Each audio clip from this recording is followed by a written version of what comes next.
Welcome to The Empty Canvas, the podcast about how creativity begins. I'm the host, Pascal Anson, and today I'm joined by curator Corinna Gardner. Corinna, welcome. Thank you. Okay, so I have to confess, I'm a little bit nervous and curious about this episode because I really wanted to include you as a curator in this series where creatives talk about how they begin.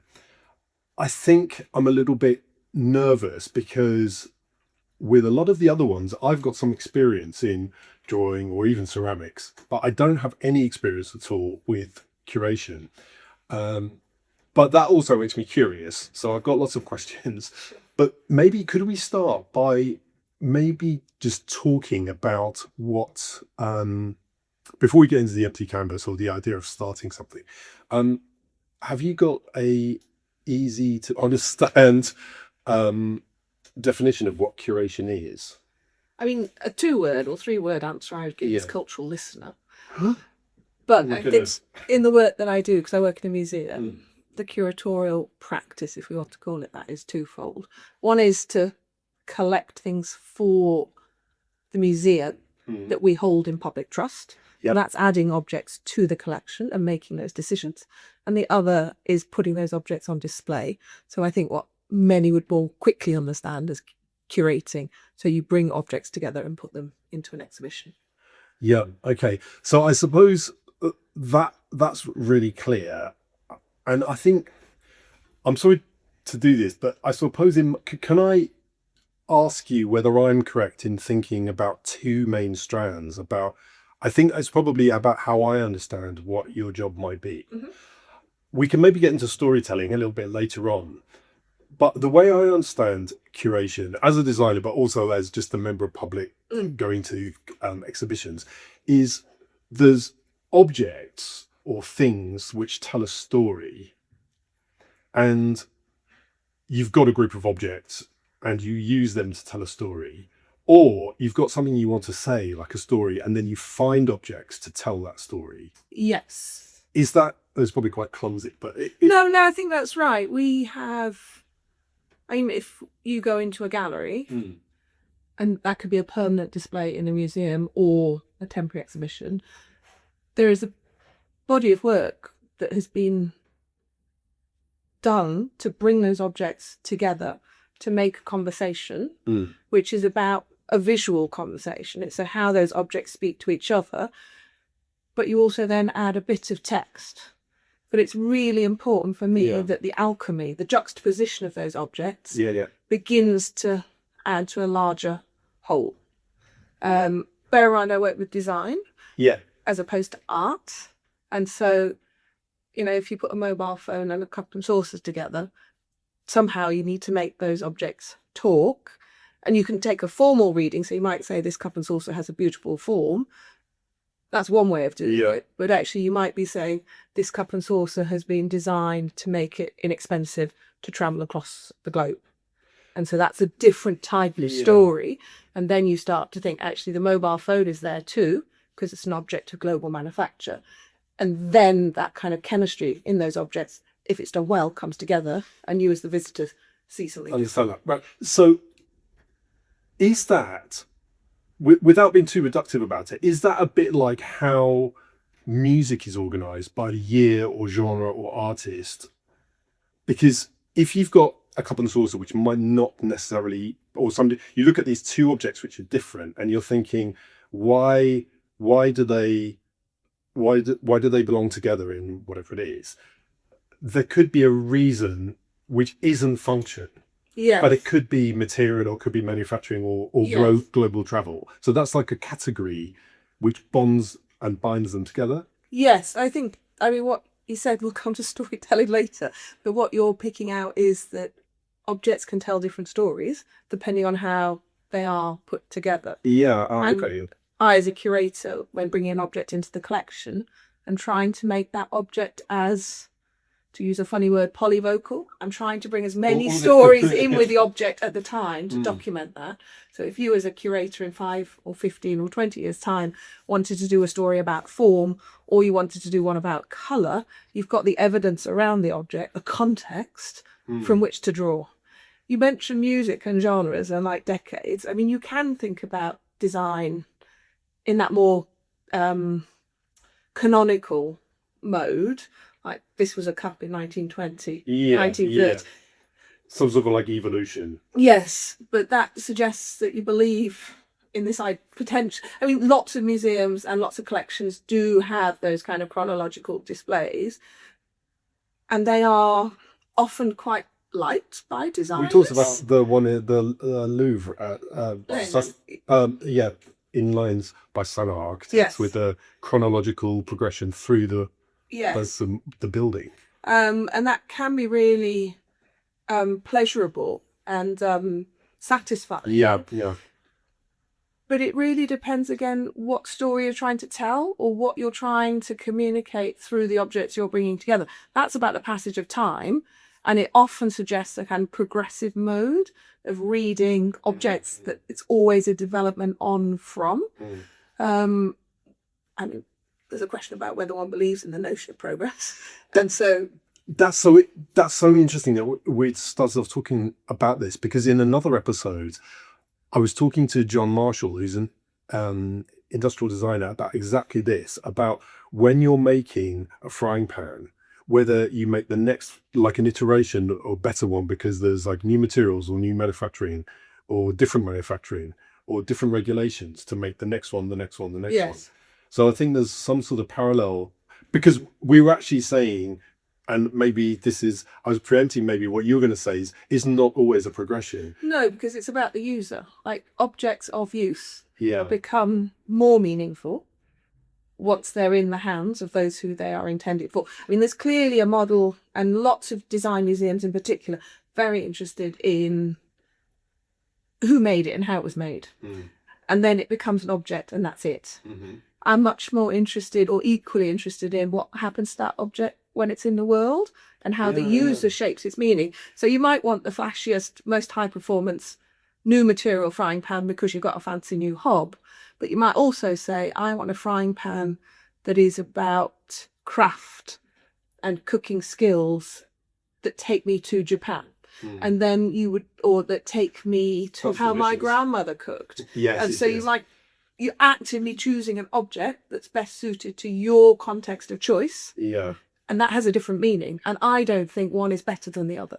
And so to come to this idea of chronology, I don't think it works in those terms. And I think if you look at museum displays and also how we collect, increasingly the idea of just a bare chronology is less common.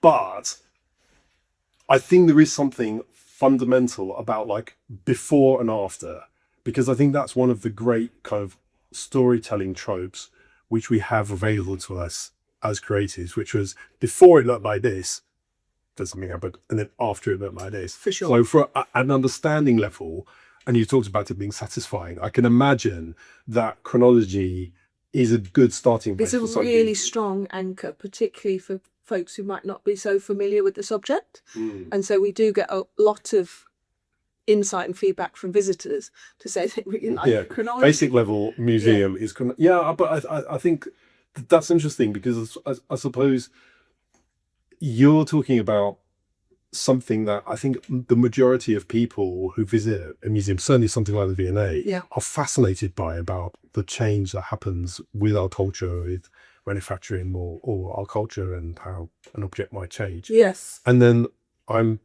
you're suggesting that there's like lots and lots of other things to also think of. So when we bring an object into the museum, we have to write what's known as a justification, old school term for a logic as to why it's important enough for the museum to keep forever and spend public money on keeping forever. And one of the criteria there is novelty.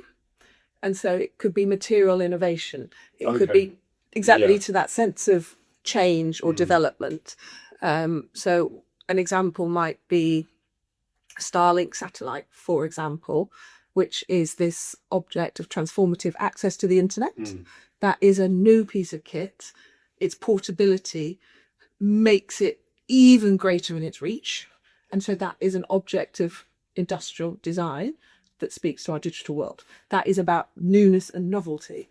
As opposed to just like, okay, so I'm understanding that there's a difference between just the next iteration and something which is like a jump or a leap. Yeah. And you're saying that Starlink is like a leap because it fundamentally changes. It's one This of those progression. bellwether objects. Yes, what? a bellwether.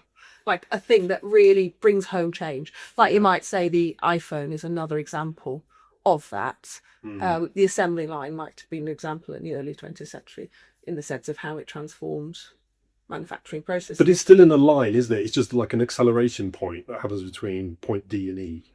Yes. Much faster than ABC before it. Yes, but I think, again, it comes... So we've got an iPhone in the collection. We also have it's called an XTG, but it's a mobile phone that became very popular in Accra, in Ghana. And you look at it and you think, that's pretty behind the times. But actually, it's a really interesting piece of innovation. It's a mobile phone with a massive battery, multiple SIM card slots, and you can use it to charge a smartphone. And it's designed specifically for locations where the infrastructure of power is poor. That is as innovative and as transformative as something that we, who perhaps in the world of design have a notion of a kind of elevated, highly specified object. Think about, or completely don't even consider that there might be power outage. And so, again, it's about what is innovation, what is novelty, and it's about bringing that breadth and then that curiosity to look at the world. That's what I like to think I do. That's what I like to think I do. It's that absolute way of looking, bringing curiosity and a criticality, a kind of openness to thinking about designed objects as things for which we negotiate our place in the world. I really like this thing you just said, because I think often, well, I mean, everyone does this, but I think designers look through different lenses at the same thing. So I always think there's like one world that exists, but we all have different truths that we understand about what we see and what we understand. Yes. But it sounds like when you're talking about something like the object of a mobile phone, you're having to consider many different, or look at this object through many different lenses to understand the importance of it, as opposed to a consumer. I've got something that I say to students sometimes when I'm getting them to look at an interior of a shop or something, and I say to them, you go and look as a designer, not as a consumer. And that's a sort of fundamental mind shift in terms of, you're not going to think, oh, that belt's really nice, but you've got to think, I'm going to ignore that first and look at how the materials go together, or how the space is laid out. And that's just about switching lens. But it sounds like you have to think about so many different things, which the normal consumer would not have to think about with a teapot or... Yes, but it's also like, what's the museum for? And I'd like to think that we are there to broaden that way of looking, so that you might go out and say, actually, I would like to buy a Fairphone as opposed to an Apple iPhone, because you can repair it. Like, people come to objects with so many different perspectives. It's not to say one is better than the other, but it's an effort and an achievement to broaden that perspective and difference. It's that collective experience of objects in the museum that I value. But it's also... The museum is there also, because I'm speaking to you as a designer, I think that sense of the museum is also there to nurture and foster the creative industries broadly. But I also like to think that we are there when the school kids come in for their trips, that we might inspire them to think that design is an option and an exciting career. Like, in those terms, design has the power to change the world. That's what I'd like to think some of what the curatorial activity of a gallery is. Lots of designers are very interested in the detail of how a chair is made. or the form. And how do we service that interest too? And we're lucky at the V&A because we've got 12 kilometres of galleries in South Kensington, and we've just opened a new museum in East London. So we can do different types of storytelling across our different sites. Also Young V&A, they're all about design. But again, it's how you come to look at the object, but also how we as curators try and tell stories. Like the new galleries in V&A East Museum are why we make. Oh, yeah, I'm expand that useless for that. wellspring of creativity and how makers, creators come to be expressive through art and design. So again, it's all part of a curatorial world. Sure.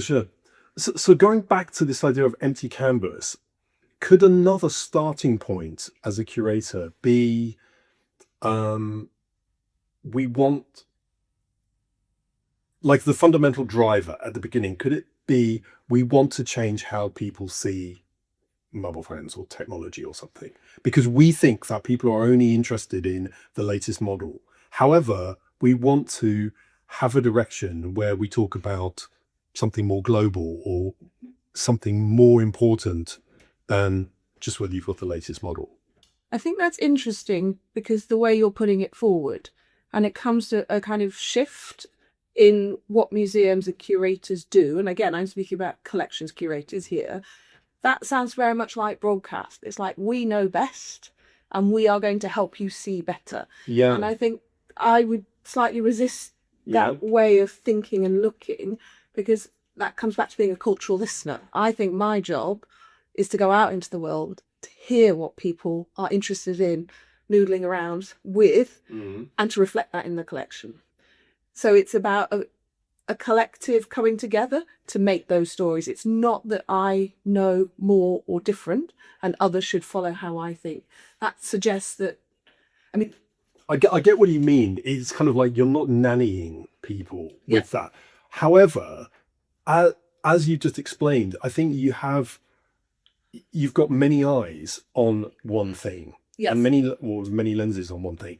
And I think that does give you the ability to say, well, have you noticed this? Yes. Have you noticed this? Have you noticed this? But those many eyes are those that are not mine, and only mine. And I think that's really important, because I do think there has been a model where the curator is all knowing, as it is my connoisseurship or my elevated expertise that enables me to show you what art is.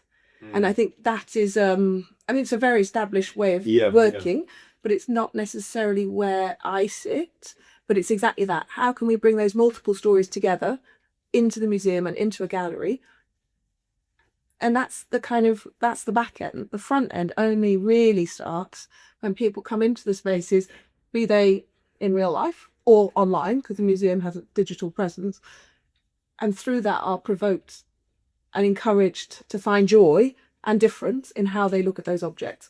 So as a designer, I can imagine, there might be a degree of frustration that folks don't appreciate the amount of work or the finesse or the detail. It's always about that.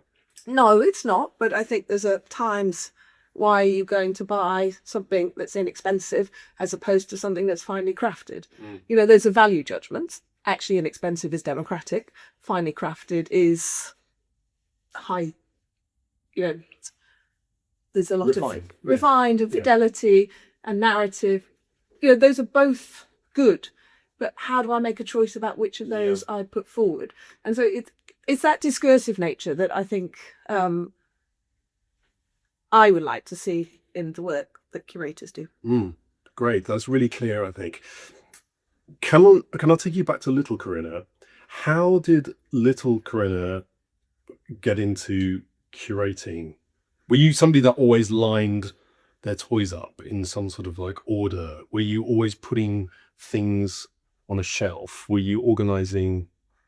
I was always a tinkerer, and I like to make, and I mean, You're half German, so you must be organized. I'd like to say so, but I'm not so sure. But I also grew up in a family where visiting museums was part of my everyday. My parents are both academics. It was quite scholarly, and I really didn't want to do any of that. And I initially wanted to be a designer and a maker. I went to university to do that and dropped out. And so then... what did you do? I was doing a programme at UCL called Italian and Design, which was part taught at the Bartlett and part taught at the Politecnico in Milan. And it was very much about skilling up to be a designer, but I didn't quite make it. And then the thing was, if I can't do it, how can I look at it? So I became, I fell into design history by kind of force of circumstance. Yeah. And that's how I'm now doing what I do, in the sense that I can, it like, again, what is a curator working in the contemporary? You're a contemporary historian. History doesn't stand still. It's made in the moment. So how do you hold that history for tomorrow? And again, that comes back to what we were talking about earlier. If we think about the contemporary in terms of making history, how do I be generous and bring multiple histories into the collection? My colleagues who work on more historic projects or collections are often chasing down an object that they can't find, which might be the Holy Grail. like a cup or a mug or a plate, something that you and I might have had in our own homes 300 years ago. Yeah. Or what was the mode of communication? What was the smartphone of 300 years ago? Because it's that object that enables the imaginative leap for you to understand. Indeed. And it's exactly that. What are the objects that bring you to a subject? And so that's what I have the wild opportunity to do in my everyday. So how does the object that we bring into the collection today help tell the stories of today, tomorrow? I know that's complicated, but that's again where I think my interest sits. And maybe now it's time to start talking about when you have the opportunity to start something from scratch. So what does that look like? Does that look like a brief? Does it look like a kind of rumor or murmur or sort of something that's kind of in the ether? Or does that come with budget, maybe money? Does it come with building? What's the start? So I can talk to a few examples. And just to start, one of the programs I run at the museum is called Rapid Response Collecting, which is about bringing objects into the museum when they're the subject of popular conversation and discussion. Yeah, that sounds so exciting. It's fun. We've done it for 11, 12 years now. And we've got about 60 plus objects. And that... Is that, maybe that's when I first knew about you. Was that the Pussy Riot balaclava? We've got a pussy hat, so from the Women's March. Oh, yeah. We've got Labubu, we've got all kinds of different objects. Vogue magazine from the time of the pandemic when women were cover stars, were in their own makeup and clothes, which was quite an unusual gesture.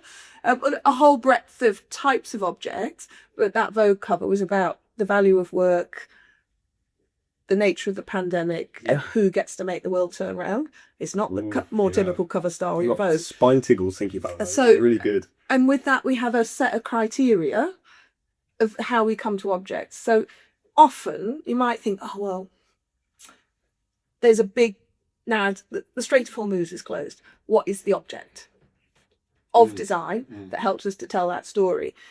And what we've learned is actually the object needs to come first, because there's a difference between social history or history and design history. And so it's about how an object is designed that enables us to tell the story of today, or to come to the big questions faced by society today. And so Labubu is one of our more recent rapid response acquisitions, and that's about retail scarcity and IP, copyright, because it's been very interesting because that is a Chinese product. There was a statistic fairly recently that 90% of counterfeit toys entering the UK were Labubu. And Lafufu. Lafufu, indeed. And so the value of the artist's rights, product value, which is a very key subject broadly, all of that is in that object. Yeah. But it's been joyous because people are in the gallery giggling and going, oh, how did they get that one? Because, of course, the blind box way of selling and retailing, again, look at the history of the museum and we could talk about the department store. So that is rapid response collecting. It's about finding an object that can speak to the bigger... But that tells so many multiple stories. Indeed. Because... And in the future, it might be an exhibition about children's toys of the early 21st century, or it could be about made in Asia. But that's interesting, isn't it? Because if it's on its own now in somewhere like the V&A, and that's kind of, as you say, it's kind of like, what's that doing there? Yeah. That then allows so many different conversations about all those things you've just mentioned to happen. However, if it's just in 50 years' time, if it's in an exhibition about children's toys of the early 21st century, is sitting within a different context. Yes, but that's, again, I don't know what the interests of the future Yeah. are going to be. So I bring as much of the object as I can into the collection to enable the curator, researcher of the future to have a data set around the object with which to work. So rapid response is quite nice because there's a sense of a template. Yeah, yeah. And power as well. When you're describing it, I kind of see it like almost like top trumps cards, where this one object has got multiple powers Yes. in terms of talking to all those things you talked about, scarcity and copyright and import, export, global economy, all that kind of stuff. And they all seem really high. And that's sort of interesting because I guess there's a logic behind that where you put some sort of structure in place and suddenly the object is seen in a different way and Yes. becomes powerful on many levels. Yes. Yeah, they're really another example. So permanent gallery displays. We've got a gallery in South Kensington, which was designed 1900 to now. And I work with colleagues on that. And we were like, what brings people to objects? Why are people interested in design? What is the material world, the made thing? And so we had this sense of 6 questions, knowing that everybody wakes up in the 21st century who walks into that space. That's our commonality. And so some of the questions that frame those displays will a robot take my job? When did design become designer? Who owns my data? And there's a really interesting section. I mean, I'm biased, but I think it's an interesting section about the planet and our human actions changing the world. And we have a very fine, in museum terms, piece of early 20th century furniture by Rulman. It's a beautiful dresser, very articulate in its form. But we've got it there because it's got inlaid ivory and mahogany, and we've sat it alongside a chromed fan and works made in plastic because it's about the material. Now, when that dresser came into the collection, it will have all been about the authorship and the fine craftsmanship of this very recognised maker. And for some of my colleagues in the furniture department, it was quite a surprise to see this object being shown for its raw materials. Or and it's controversial materials now. Very I mean, that's exactly why. Like, ivory is heavily regulated, and then it wouldn't have been controversial. It'd just been like, wow, indeed. That's beautiful. But that's how these objects should tell different stories. But to come back to that sense of how we start, those questions were the motivation for that gallery. Like, a 14-year-old kid might be asking, why is the conversation all about immigration or immigrants? We can trace that story through objects, and I hope we can speak broadly to what it means to find belonging, to feel forced to leave. Those social questions are mediated through design. So that, again, it's not always the way that you come to start with a gallery, but that's how we did it there.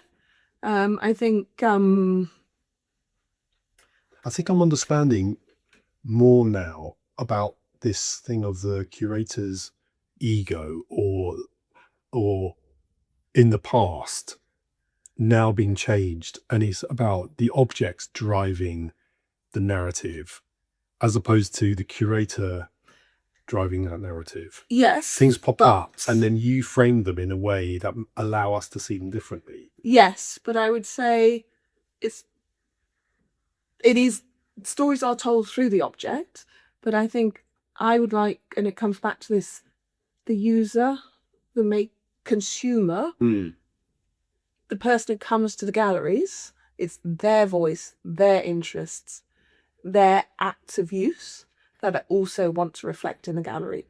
We don't, as curators, I think there was some kind of slightly long-worded phrase, monopoly on expertise. I think there is a history of museums and curators knowing what history is and broadcasting it.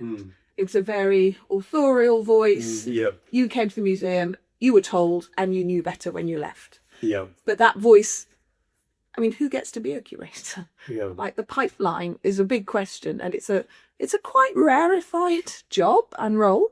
You need to know that it's a job that you can do, and so it's not always been brilliantly representative.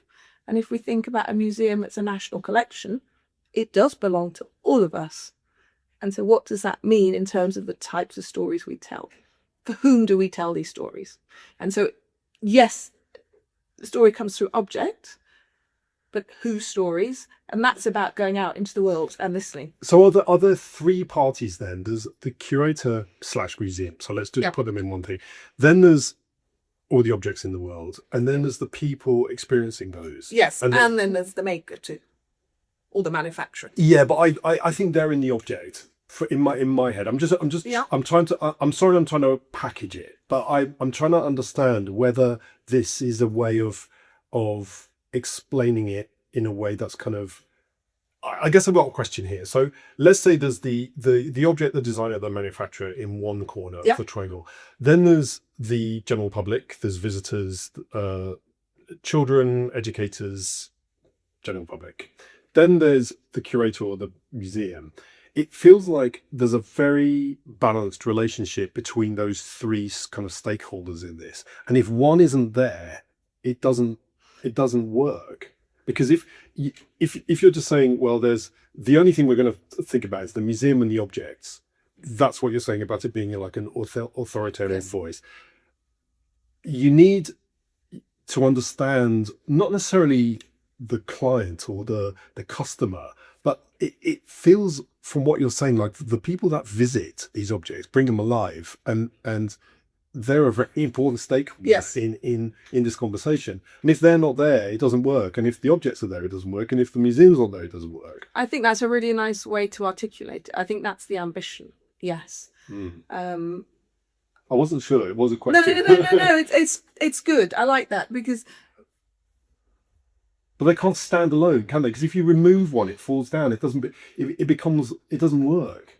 Yes, I would agree with you. I think there is still quite a lot of museum practice that is about object maker and the museum, and that sense of the object in its theatre of activity and its field of use isn't so interesting. It's like you've got a stool designed by Marcel Breuer or Konstantin Gricic, and it's about what they have put into the object and what their intent is, and then the story stops. Whether that stool was made in 10 or was scaled and made in the thousands isn't necessarily explored. Or actually, if people fell off that stool, despite the designer's intent, that is important to me to understand that object. But I think, some people might consider that sense of that 3-part in equal balance, actually with the museum being the node, is wrong. This is how I like to work, and I think lots of my colleagues, but it's not, I wouldn't want to say that everybody's in agreement or that this is the better way of doing it. Yes, I do think it's the better way, but it's also to recognise and appreciate there are different ways of working.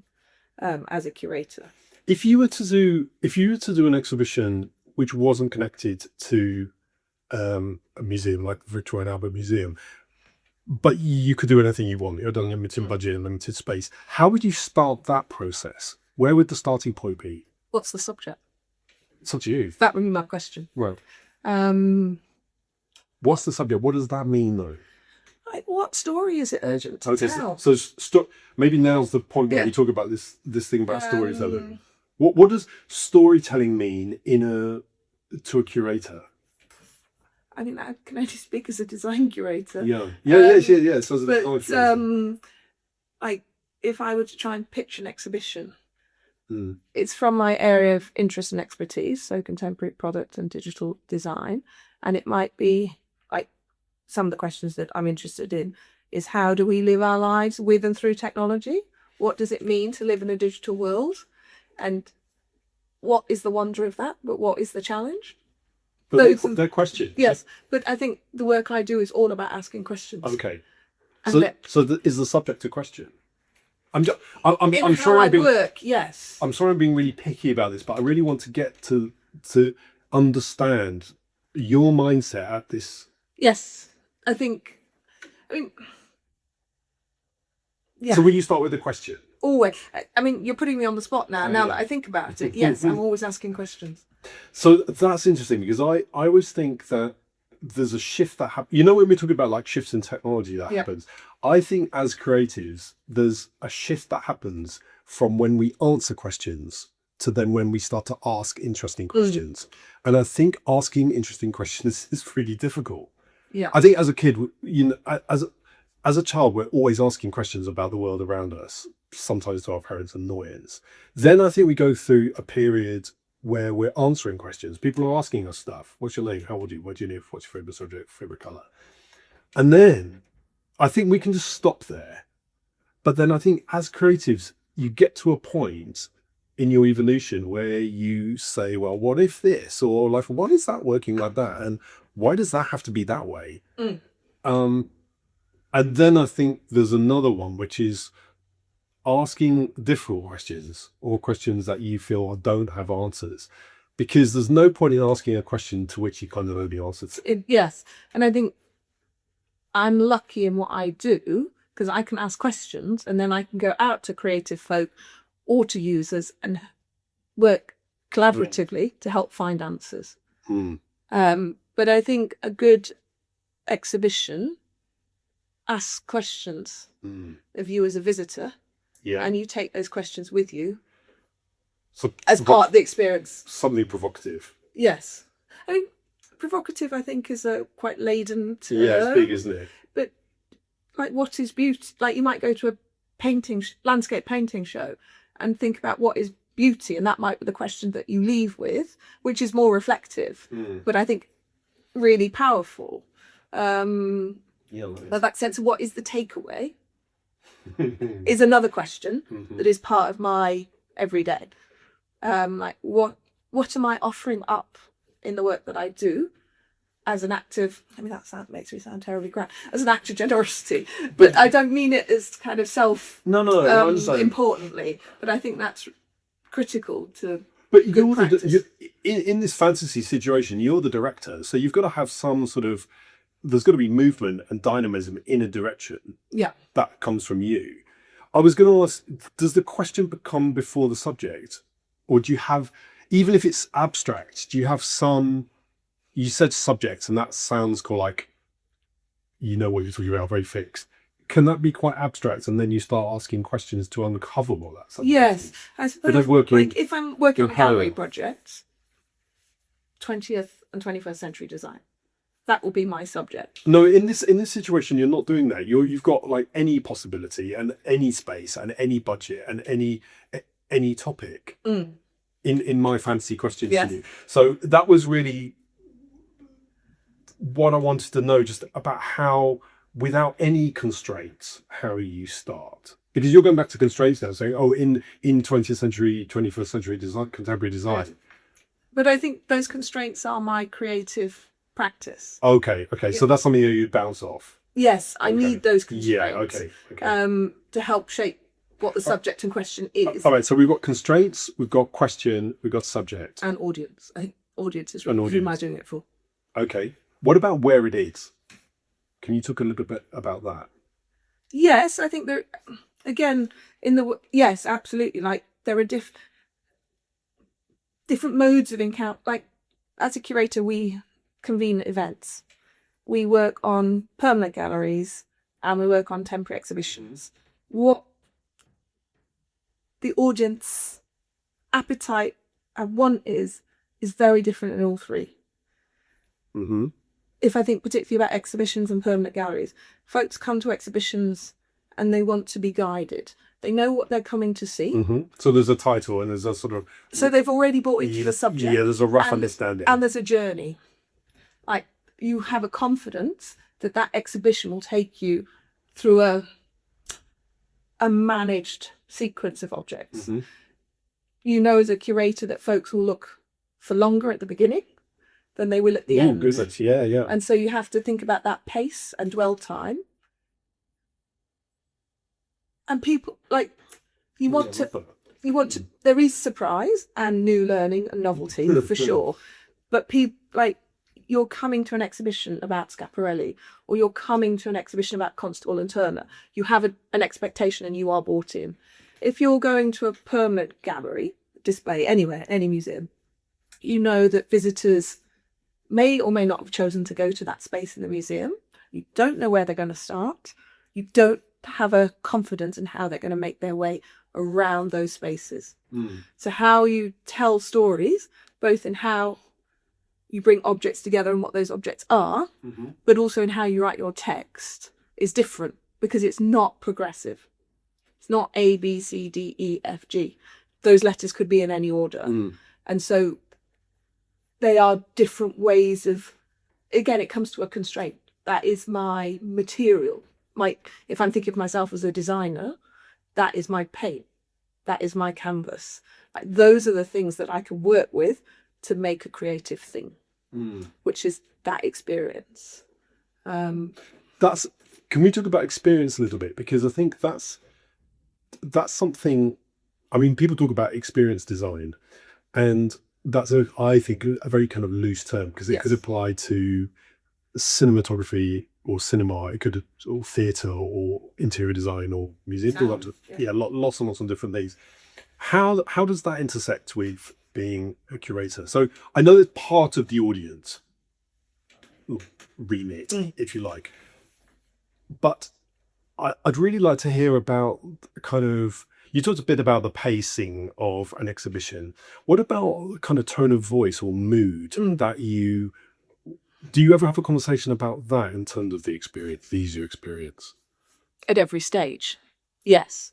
And that's about working with an exhibition designer in terms of what tone, what colour, soft or hard. You know, it's a designed experience in a three-dimensional sense.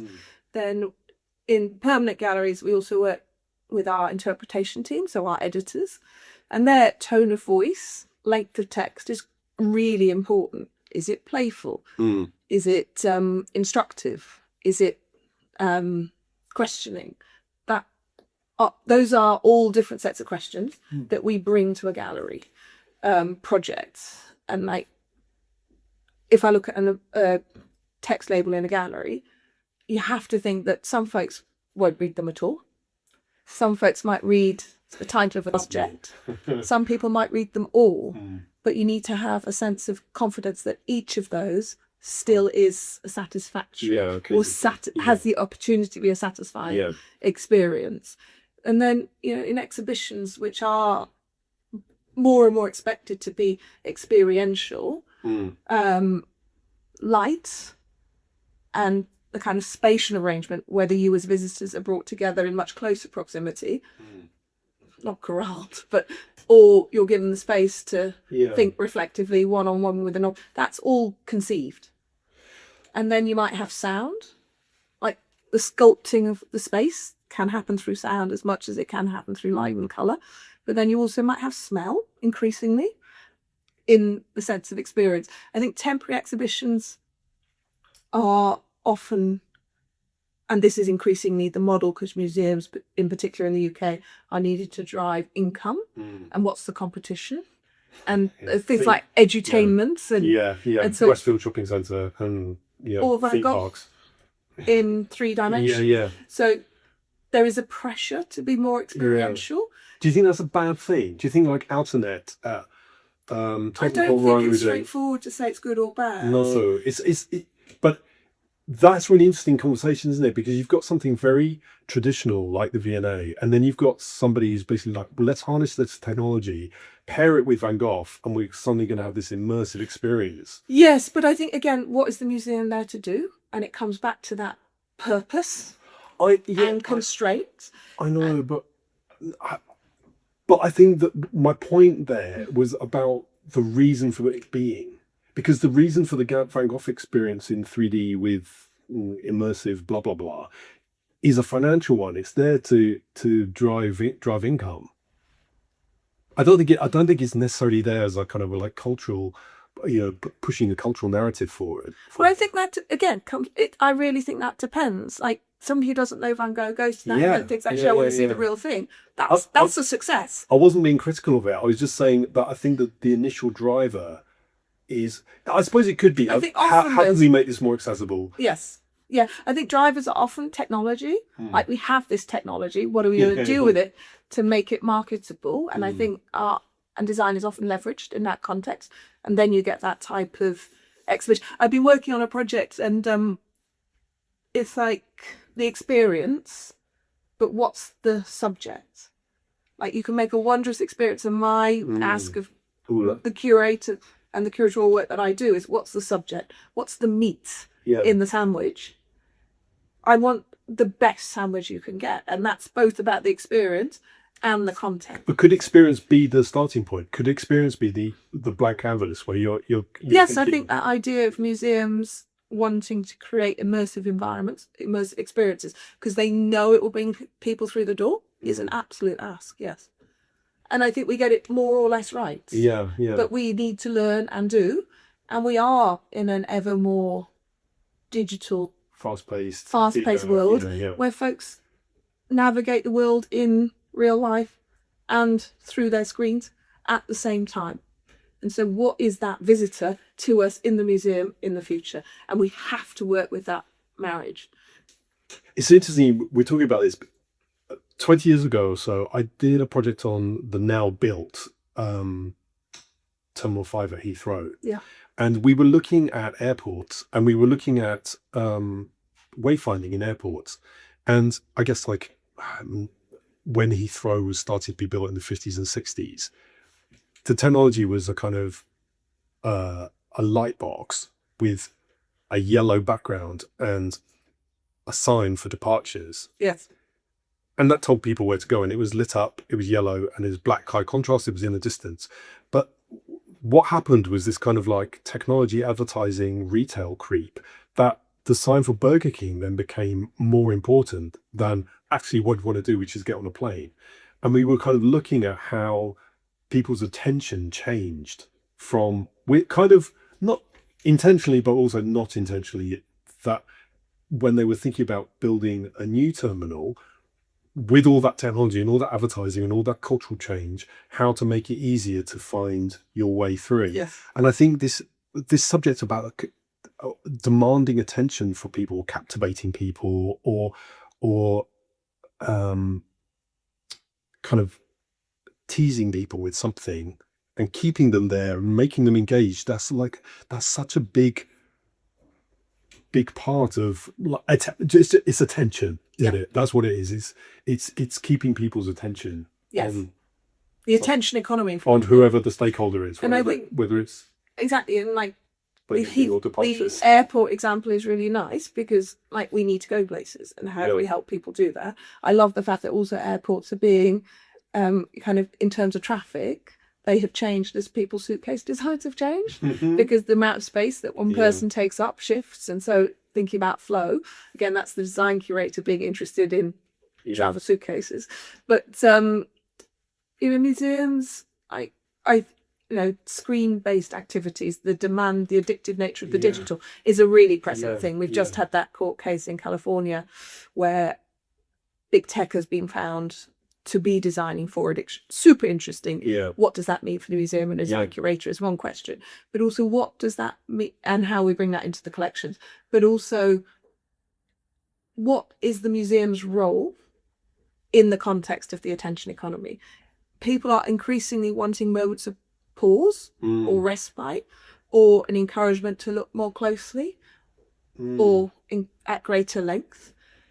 Or something that's not digital, something that's super analog. Like I was talking about the brushstroke that Turner makes in making a wave, and that 2 seconds it took him to whenever it was, that is almost like the opposite of some kind of fast-paced digital thing. Yes. You can return to a moment. And so what do museums do with that? Because they can offer that. Yeah, it's an alternative. An alternative, but that alternative has to be with the kind of here and now of our digital way of working and living and thinking. I think it's a misstep to think we should be doing just things of slowness and pause. Oh god, yeah. And it's how do we work those two together? And that's the USP, the unique selling point, the opportunity for a museum. And we need to get better at it because we need to keep going in what we do. One final question, generally, not necessarily about museum curation. In terms of the shape of curation, I went to Disney World recently, and that's obviously a very experiential, curated experience. But I don't think there are curators in the same way we'd understand them at Disney World. But it is a very curated Yes. pathway, and everything. What if somebody's curious and interested in curation? I think maybe also we've just talked about space a little bit and something like a shelf. And I've also talked to lots of designers and craftspeople who talk about a shelf in their studio with objects on the shelf that kind of inspire them or they want to look at. Can you maybe talk a little bit about how curation could happen within a home, or and I don't mean interior design by this, I mean like this shelf where people love to have a space where they can organize something with meaning, with that speaks to them or people visiting. What's the kind of, I suppose what I'm trying to understand through this whole conversation is the shape of what curation is, because I feel like we've got you at the center of curation in a museum. I think Disney World is outside that shape, but I also feel that for people that are talking about this shelf in their studio, that is a curation of for sure. It's a kind of material portrait of their current way of thinking. And I suppose if I were to have a shelf, it would be what objects help me to ask those questions, or how do these objects together shape up a different way of looking at the world. It's about those things together that I think speaks to curatorial. The tension between each object. Yes, because that's where the invitation to engage sits. So that's the mobile, going right back to the beginning, the mobile phone, asking the question, why is the mobile phone with a teacup? Yes, and there are lots of different answers. Yeah. But it's inviting people in to think differently through objects. That's my shelf. That is a great place to finish. But there is a little bit after. I think that is a really excellent point to finish on, because I feel like that's gone full circle. I do have some questions which might or might not be so relevant, but should we just try them? And there's just a few rapid fire. So when you're putting down ideas, will you use a pencil or a marker, or maybe a tablet or computer? How do you make notes? Pencil on paper. Pencil on paper. Okay, so generally when you're thinking about putting an exhibition together, will you do that in an analog way or a digital way? Me, it's always with somebody else. I'd like to work most collaboratively. And I will be writing down ideas, but then often it's about post-its, because it's spatial. Exhibition making is spatial. It's not writing a book or bringing together a magazine spread. And so it is about moving ideas around, and then you start moving, or questions, and then you start moving objects, or you bring objects to those questions. So that's, and you start to materialize. So that's very analog. Yes. By the sounds of it. My colleagues would use a Miro board or something similar, which is a kind of digital form of that way of thinking and working. Okay. And when you're writing, are you doing this kind of in a big way on big post-it notes, or is it kind of desktop? Is it big idea generation or small idea generation? It's typically small, but you do have small post-it. But then we do have a kind of culture of pin-ups that we present in, and it's often a printed out picture of an object on a board. Like detectives. I kind of yes, see something exactly like that. Yeah. Yes. Really, exactly like that. Super like that. I'd like to think so. I often think of myself as curatorial practice. You think of an investigative journalist. I'm an investigative curator. Okay. So those boards are, you're building the picture of a circumstance. Okay. And this is a personal question. Would you bin mistakes or keep mistakes? I call that version control. You have to think through ideas to get to where you want to go. Yeah. Mistake is it's too negative. Okay. It's like I've learned from doing that thing to get to this. Okay. It's cloud. I mean, sometimes the object is wrong. just misread the object, or the way you've read the object, you realise there are problems, like it's extractive or it's... I feel like there's a naughty corner for objects where you kind of like the good ones go there, and then there's a naughty corner where they sit. For sure. And there are lots of naughty objects in the museum, and then there are lots of naughty actions that got objects into it. But that's another... Yeah, that's for another time. Think then do, or do then think. Again, this is a personal question, not necessarily about how you work with other people. Learn through doing. Learn through doing. So think then do. Do then think. Do then It's do. both. I can't... I think and then do. I suppose have it to think changes, to write the doesn't it? post. Yeah, okay. But any move things around. Okay. You do through And creative chaos or calm order? creative chaos. And do you... I mean, that's particular to a curator. I'm sure creative chaos for a maker Yeah. is a dirty studio. It's And- harder. Or messy studio. Do you feel like your job is finished or never finished? It's never finished. So even when you've... At first night of an opening of an exhibition, you still feel that... That's when the work That's when it begins. starts, yeah. That's Yeah. when the other visitors come in. We have a conversation. The conversations that we set up through object, that's when they start. Yeah. And that's when the richest insight comes forward. And that's when you change up the display.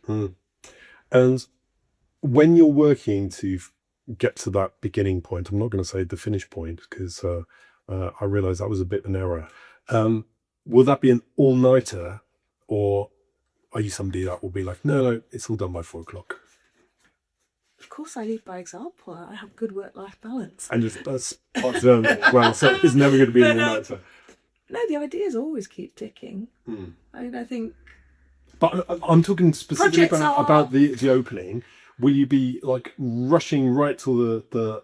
It gets very busy, yes. Yeah. But I think also I work with teams. So my technicians or conservators all work to different time frames. So yes, it gets pressed and pushed, but it's not like I can be there at midnight the night before the show opening, still moving objects around. No. Okay. Right. Thank you very much, Corinna Gardner. It's been an absolute pleasure. Thank you. Really enjoyed it. Thank you to my guest, Corinna Gardner, on this episode of The Empty Canvas. Please like and subscribe, and maybe share this with somebody that you think needs a bit of a nudge on their own creative journey. I'll see you in the next episode.